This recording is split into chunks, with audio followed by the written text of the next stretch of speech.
Your book launch, it's basically irrelevant. I know that everyone's obsessed with that first week of launching and maybe even the first month. More than a few book coaches even make their living selling courses on the perfect book launch plan. The bestseller screenshots, the social media humble brags. But here's the thing. Over these next 9 minutes, I'm going to show you exactly why most books die a slow, painful death after month 3, and the simple system me and my clients use to keep these books selling for years, not just weeks. And I'm talking real sales here, not your mom buying 20 copies. Because my last book, still pulling 3 to 5 qualified leads every single month. It's a super simple system that works while I sleep.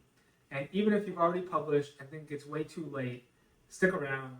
This stuff works retroactively too. So most books fail, not in week 1, but in month 3, year 3, when no one's reading. Everyone focuses on the flash, the big launch, the pretty cover, but books aren't microwaves, they're ovens. Last month, I'm talking to this author, John. He crushed his launch like legitimately #1 in multiple categories for 3 days straight. And 6 months later, nothing. Even worse, he was telling me one of his friends on his list asked him when his launch is coming up. So they not only missed the launch of his new book, but they haven't even heard about it. Since the big problem is that he treated his book launch like a one-time event instead of a step-by-step maze. And when you focus on the wrong things at the wrong time, you are sunk. So here are the 3 things that actually matter. So the first is getting the right impressions without going broke. Here's what I mean. After my launch for my book died down, I burned through cash like a drunk sailor at first. And the problem was that I wanted to be aggressive to buy more data and get more feedback from Amazon, and I had trouble spending budget effectively. And when I did spend, I was paying stupid money for clicks because it was way too aggressive to achieve my goal of capturing that data. But here's what finally worked. I had low price Amazon ads. I'm talking like $5 budgets here with 50-cent clicks.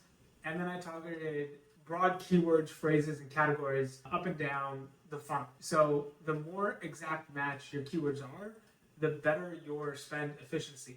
So right now, I'm running about 45 campaigns at about $5 a day each. And yes, that's aggressive, and you could definitely do less, but check this out. Some of these campaigns spend close to nothing, and they're duds. Some are spending over $100. And this is over the course of a month or 2. So it's like gardening. You want your garden to grow, but not all over the place, like kudzu. My target is to get new book sales for under $7. Because if I can get a customer for that price, I know I'll be profitable after 60 days based on my back-end numbers. But I could talk about, let me know down below if you want me to talk about the money math of setting this up in another video. Because next we have to address the Tony Stark title paradox. So quick story about titles. You know that scene in Iron Man, the original one, where when Marvel movies were epic, where Obadiah Stane, the villain, is haranguing the scientists in front of the whole team because with unlimited resources, they still can't build the same arc reactor tech that Tony built in a cave with scraps. So that's the idea behind the right book title. That's your arc reactor. And I learned this, the first title I had for the book that gets clients was Don't Sell, Sort. It's catchy, right? Not really, because when I tested it, no one knew what the hell I was talking about.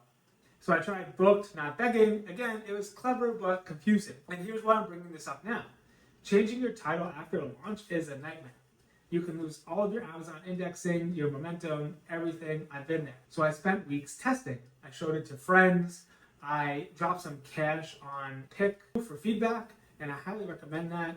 I'll add a link to that as well. And I finally landed on something crystal clear, the book that gets clients. And this worked really well for me because even though it may be a little bit boring, it's very transparent. And in the marketing and ghostwriting world, where basically 90% of claims are BS, being clear beats being clever every single day. So the right title smartens everything down. It tells people exactly what they're getting, no confusion, no wondering, and that helps your book get more long tail sales as well. Now here's step 3. All right, I have a confession. In my 11 years of marketing, I've generated over $29 million for clients. I'm not sharing this to impress you, but just to impress upon you that I found a lot about what does not work. And I found 3 triggers that actually move the needle. That's urgency, social proof, and bonus incentives. So on Amazon, how can you really use these? Well, social proof is the most obvious and the most effective. Think about it for yourself. When's the last time you bought something with 0 reviews? Exactly. But here's the problem. Reviews are a pain in the butt. People don't leave them easily. It's work, and people hate work. So for my book launch, I developed a system that got me 40 5-star reviews in the first 2 weeks. Not fake ones, real readers. I have a whole separate video on that system, and I can link that as well in the description for you. But here's the key insight. You don't need 500 reviews. You need 5 good ones to start.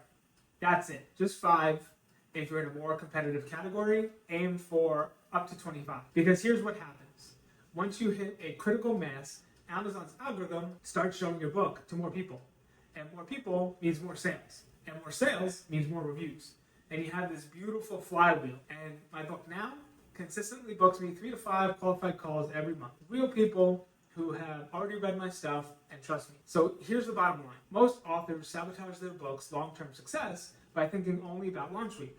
It's like building a dam that solves one problem by holding back the water, but creates 5 worse ones downstream. Your book is not a lottery ticket. It's a salesperson that works 24/7 without complaining about commission, getting hungover, or dealing with sleeping in, but only if you build the right systems. So if this resonated with you, I urge you to check out the book that gets clients on Amazon. I'll put the link in the description as well. Or don't.